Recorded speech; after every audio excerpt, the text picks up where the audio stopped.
Everyone, kamusta po kayong lahat sa magandang araw po? So, checking energies po tayo sa inyong mga person. Tingnan po natin kung ano yung kanilang energy. Okay.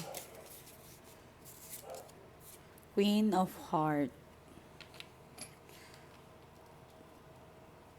If ever makikipag-date ka, talaga madidiligan ka ha. Kung sakali magkikita kayo. Kahit sino po yan, pwede po. So, may plano, may nagsiselos, pwedeng galit yan, pwedeng nagkatampuhan kayo. So, money, your financials reading is, wow. Masayang puso mo ngayon. Ibig sabihin, solve lahat ng problema. Solve lahat ang iniisip mo. Okay? So, paano na tayo? Okay.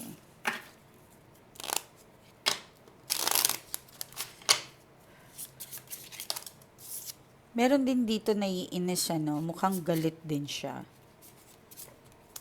Okay. Impatient ang energy natin ngayon. Siguro lahat tayo. Kasi 10 of diamonds, okay? Possible may mga nagmamadali dito. Masolusyonan, anything problem, okay? But take it easy mga madam ko. May nasisense naman ako dito na problema mo na nga yung financial, problema mo pa rin yung puso mo. But some of you ay still pa rin na nag-aantay na mag-reach out yung person. Okay? But we are asking financials. Ang lumabas po is talagang kasama si love life na parang hindi ka okay. Overthink po talaga tayo ngayon. Okay? Yun yung energies ninyo mga madam ko. Anyway, para hindi ko po makalimutan, gawin muna natin to para to calm your energy, to calm everything what happened or so on man, okay? Ikalma muna natin yan.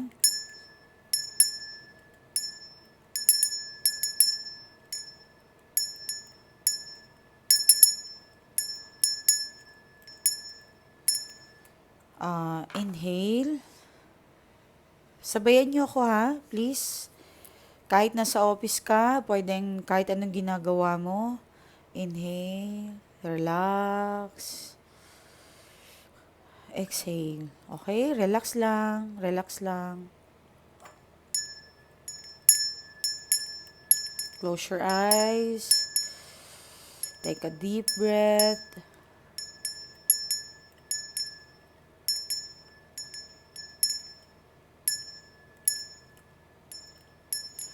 Relax lang. Relax. Okay? Relax. Close your eyes. I-cleanse muna natin yung aura ninyo.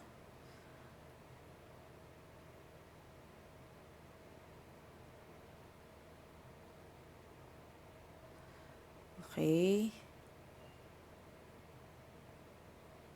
And then, i-manifest mo, isipin mo na unti-unti itong lumalabas sa katauhan mo.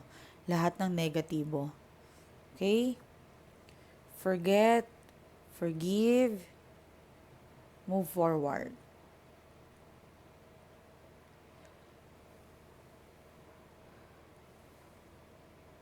Tatanggalin ko ngayon lahat ng negative na nasa katawan mo, kaisipan, sa puso mo. Mabuti kang tao, okay? Hindi mo kailangan na i-burdens yung sarili mo ng ganyan. Huwag mo pahirapan ng sarili mo. Love yourself. Forgive those mga nakasakit sa'yo, okay? Tanggalin mo yan lahat. Sa ngayon, ang focus mo ay i-align yung aura mo. I-cleanse yung aura mo. Okay? Yan, relax. Inhale. Exhale. Inhale. Exhale.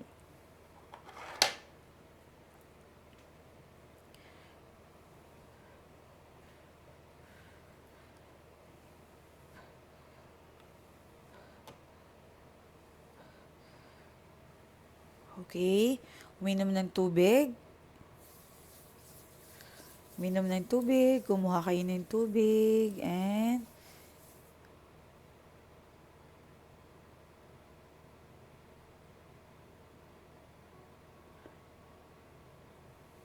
okay. Then, inumin nyo po yan. Sige. Perfect. Okay, so, dito kasi full of intentions, galit, overthink, lahat-lahat. So, ang dami mong iniisip talaga na negative, mga mahal ko. Okay, meron tayong nakikita dito na parang tinatanong mo na rin sa sarili mo na deserve ko ba to, ganito. Sa sobrang gulo ng iniisip mo, hindi ka makatulog. Okay, meron ba kagabi hindi makatulog? Okay. So, kung dinadanas nyo yon, lagi nyong ipi-play yung video, ulitin nyo po yon. Okay? And then, kung ano man yung mga rituals na ginagamit natin dyan or mga naka-upload, pwede nyo po yan ulitin. Okay? Relax lang. Okay? So, um, financials and love ang concern mo. Yung energy mo ngayon. Yes. Okay.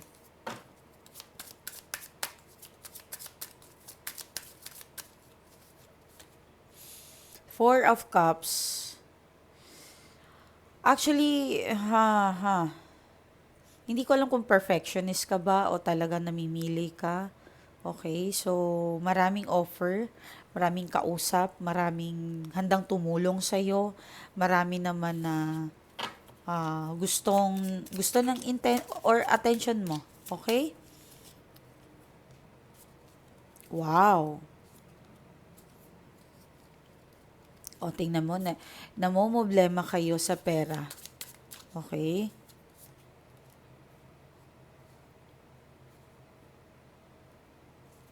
Namomroblema kayo sa pera, but, tube. Three of Swords. Okay. Ikaw din talaga sa sarili mo ang gumagawa ng dahilan para ma-stuck ka dyan. Okay? Because there's something trauma from the past, yung pain na parang dala-dala mo yun. Deserve ko bang saktan nila ako? Deserve. Kasi lagi mong iniisip yan. Okay? You are not ready to letting go yun na yung sarili mo from the past. Kaya nagkakaroon ng blockages. Okay? Ng blockages. Okay? Okay, gawin nyo to sa mga sobra-sobra yung pain na nararamdaman ninyo, mga madam ko. Yung mga hindi pa totally makahil. Okay?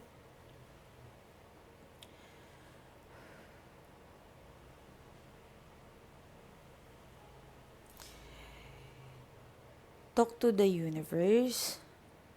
Ilabas mo lahat ang gusto mong sasabihin sa kanya. Okay? Ilabas mo lahat. Isipin mo may tatay, may nanay na sa unahan mo.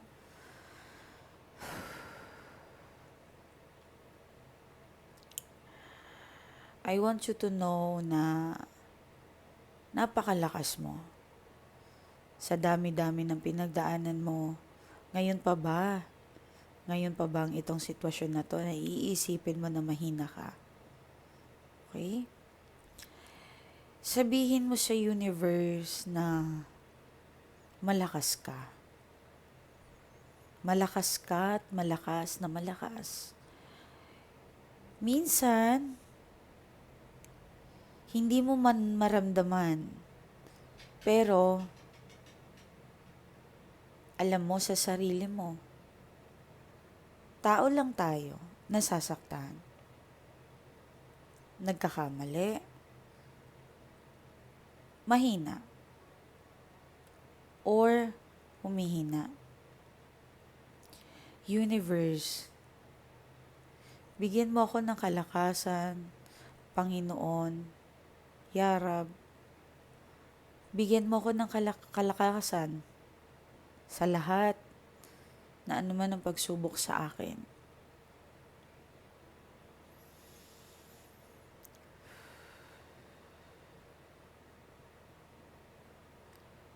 Inuutusan ko lahat ng anghel sa kalangitan pakinggan ako. Alam ko, natutuparin mo lahat ng pangarap ko at lahat ng gusto ko. I-let go mo yan, ilabas mo yan. Okay? Ilabas mo yan.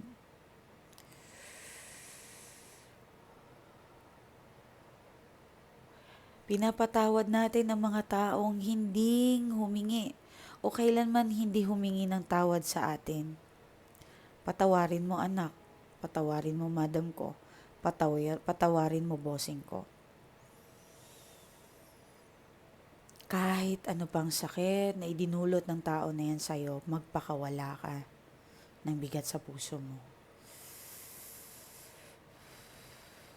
Hindi man tayo perpekto. I know nagkakasala tayo every seconds, every hours, day, araw-araw. Wala po tayong dapat sisihin. Dahil natural lamang po yun, emosyon po ng tao na yun. Ang mahalaga ay natuto tayo sa bawat pagkakamali. At syempre, importante, nagpapatawad tayo sa mga tao na kailanman hindi humingi ng kapatawaran sa atin. Okay, kasi matindi yung dinadanas mo dito. Two of Swords, hindi makapag-isip, hindi makakilos, nasasaktan ka talaga ng sobra. May gustong mawala sa inyo. I'm sorry na nararamdaman mo yan, okay? Sorry, magulo ang pag-iisip mo, come and go. Two of Swords Okay, no. Dito, o sige, bukas, o no. Magulo. So, maraming naapektuhan sa ganyang pag-iisip. Okay? Magulo. Pero, may blessings sa'yo, nakastack lang yan para makuha mo yan or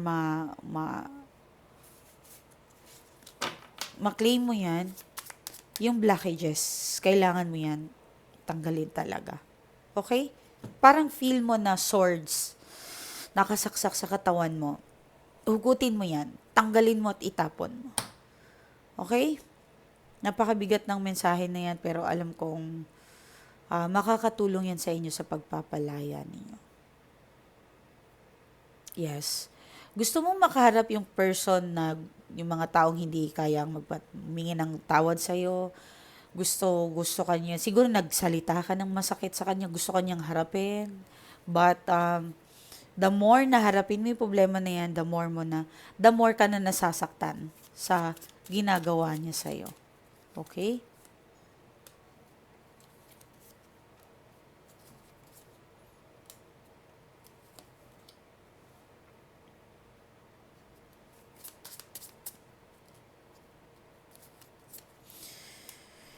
Wow.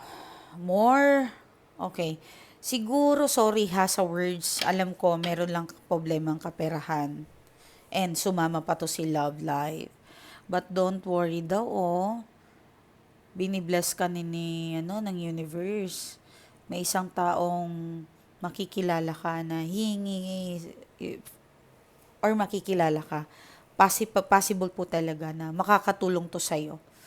Okay, and meron tayong nakikita dito na parang marami kang pag-aaralan. Okay? Marami kang aalamin talaga. Okay? Okay. Minsan di talaga makatulog. Ito yung kanina asawa mo talaga yung problem mo, yung person mo. Parang inaantay mo pa rin siyang bumalik. Inaantay mo pa rin siyang mag-reach out. Okay? But some of you ay talagang nagtatampo. Pwedeng nagtatampo yan. Pwedeng ikaw, galit ka. Okay. Sa katahimikan, minsan mas maganda yung pagtatapos ng katahimikan. Oo, yung mga walang closure, yes. 80% ng kliyente ko na nahihirapan dahil walang closure, which is mali po kayo. Maganda po yung walang gulo, walang pag-uusap, Walang clarification. Okay? I know, sabihin na natin mahirap yun. Ma'am, hinang niya ako. Walang explanation. Hindi ko deserve yun. I know, hindi mo deserve. Alam ko po yun. But, mas masakit kasi yung sasabihin yung salita eh. Baka dahil doon nahihirapan ka. Okay? So, if I were you, na if ever may mga nakaranas ng ghost, walang explanations, bigla na lang nawala, learn to move forward. Wala dapat explanation. Hindi nyo dapat inaantay yung mga ganun na bagay. Okay? Move forward. Ma'am, bakit niya po ginawa yun sa akin? Dahil gusto po talaga yun ng Panginoon na mangyayari yun, sinisave ka sa wrong person. Okay? But I know, may, kung, aminin mo man o hindi, meron talaga nag-aantay dito ng reaching out. Okay? Meron nag-aantay dito na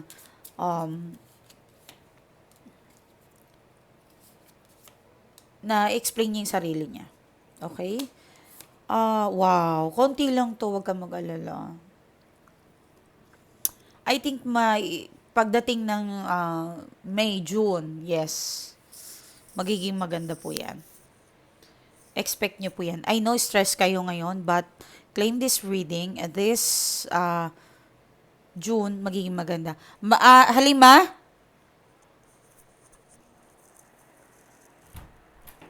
Hinanap po si ano? Yes, parang nakita ko dyan sa storage. Meron sa ilalim. Parang, tingnan mo dito. Kung sa ano. Pero nakita ko siya doon eh. Yes. Okay? So, meron akong nakikita sa June. Okay, so, travel. May nakikita akong travel. Tatawag. Yes, pakikipag-usap. Magiging busy, magiging magalaw ka talaga. Okay, magiging magalaw. Yung guilt, mayroon ditong nagigilty. Okay?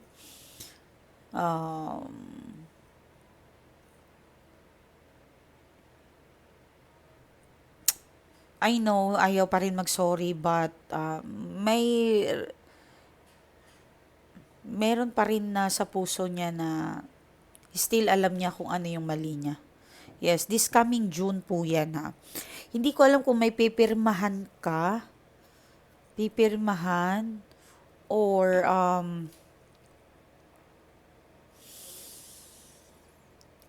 may naamoy ako na something na pera. Okay? Malutong. Ayun. So, maybe magwi-withdraw ka, maybe it's bundle eh. Okay? So, yes. Ang ganda. Bigla siyang biglang nagpakita sa akin eh. Amazing. But whatever is this na pwedeng renew yan sa ano nyo, but huwag kayong ma-stress kung meron kayong mga utang. Yes, alam ko meron dyan sa inyo na parang tinatakot pa kayo, papahiya, and mangloloko din mga yan eh. Yung mga online loan, huwag kayong masyadong magpadala sa mga yan. Alam ko na umutang kayo, but hindi naman kasi dapat na pinapahiya yung mga tao. Well, deserve nilang maloko kasi mangloloko din. Ang laki-laki ng interest. Okay? I know it's bad to talk you guys na they are bad, so deserve nila yon. Yun yung gusto kong sabihin eh. So, syempre, of course, sa mga masasamang gumagawa po sa inyo ay lagi niyong ipagdasal. Okay? Yun. So, lupa. May nakikita talaga akong lupa eh. So, lupa, travel,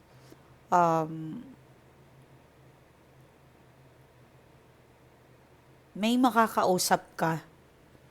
Something makakausap.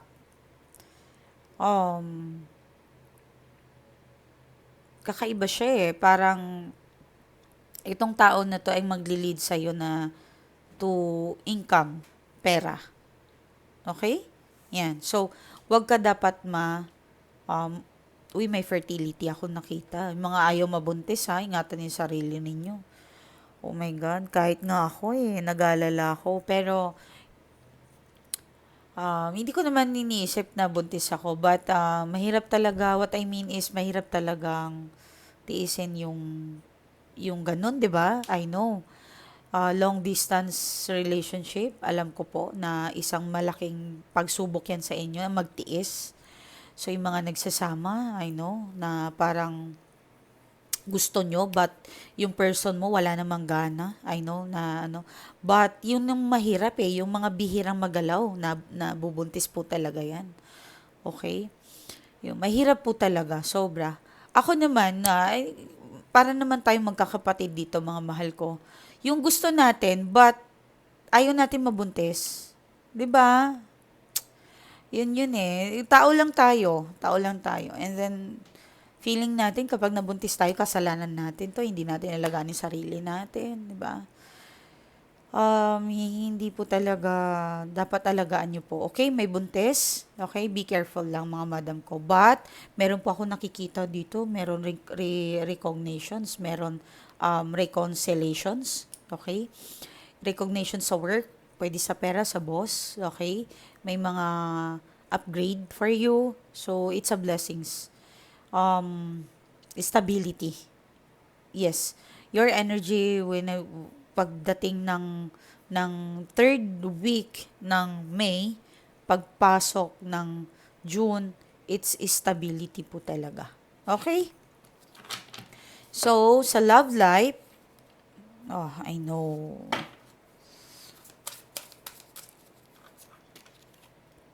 Harmony. Harmony is the beautiful melody in our relationship.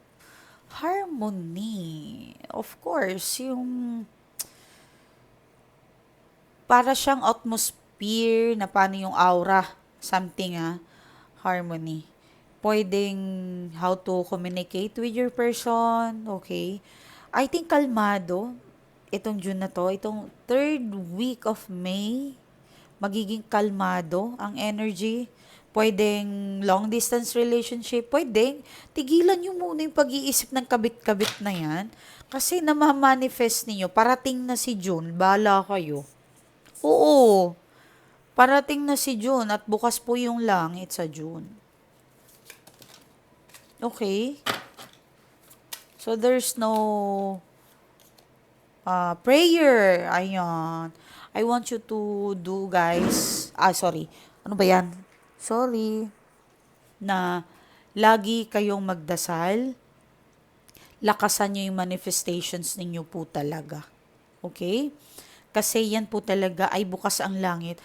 Kakasabi ko lang bukas yung langit sa June. My God. And then pinagdadasal kayo. Can you imagine talaga ganun kalakas ang connections ng tarot o yung cards sa universe? Imagine, ang Panginoon, hindi tayo niya kakayang kausapin. So, kinakausap niya tayo and through this. 'Di ba? Ang galing. 1176. Make a wish. Ang ganda. 'Di ba?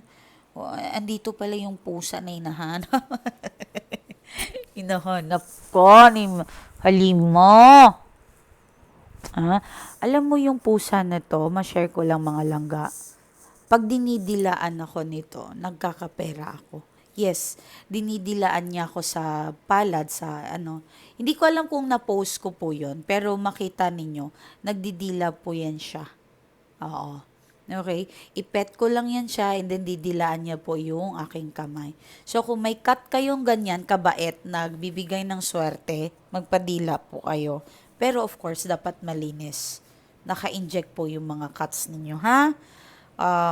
Kahit po alaga yan, wag nang tumasing kilay. Meron ako nakikita mga vlogger na kapag sinasabihan na, hala, bakit mo kinain yung pagkain ng alaga mo? Eh, nagagalit pa kasi alaga naman daw walang rabies. Prevent na lang. Yung mas maganda yung healthy tayo and cure nyo. Anyway, meron akong Southeast ba nalagyan nyo ng salt yung bahay nyo? Or Himalayan? For only 2,000 pesos po sa amin, pwede po kayong mag-order sa admin natin. Pwede po kayong magpa-reading. Okay, ito po yung ating Facebook account. 24 hours po yan. Meron po yan dyan na admin. Mag-check po yan ng schedule natin para ah, lahat po tayo, gumawa po tayo ng profile na may tubig. Okay? Mulang mamaya, gumawa kayo, pwede kayo mag-picture, pwedeng lagyan nyo dito, pwedeng nasa um, swimming pool, pwede parang sa akin, nasa tub ako, okay? May gripo, pwede po yon gripo, or shower, okay? Lahat po kayo mamaya, 12, pwedeng 12, pwedeng 2 a.m., 2 a.m. po mga madam ko, gawin nyo po yan. And mag-change po kayo ng profile. Okay? Tubig na kasama po kayo. Pwedeng simple lang, ganon. Umiinom kayo. Okay? And then, sabihin nyo po yan, ma'am, nakapagpalit na po ako ng profile ko na may tubig. Okay? Pwedeng nakaganon kayo, may kasamang tubig. And then, magpa-picture lang kayo na ganon. 'Di ba? Ang ganda. Okay? So, please, pwedeng anything na gumawa kayo ng creative ninyo, nakaganon kayo, pwedeng timba, okay, gumawa kayo. Okay, malakas po yan mga madam ko. Please, follow my instructions. I love you all mga madam ko. So, please be patient. Meron ditong ano ba? Oh my God, hindi ko na masabi. Gusto makipagbalikan pa rin. But, kaya nga may fertility. Sabi ko nga sa inyo, may sex magaganap. Meron ditong mabubuntis, pwede sa June. No, please. Labanan ninyo. Pwede kayo makipag-sex, but wag mabuntis. Pills, wag nyo kalimutan. Magpa-inject kayo kung gusto ninyo. Okay, so, ingat po kayo, mga madam ko. Maraming salamat. I love you all. Okay, bye.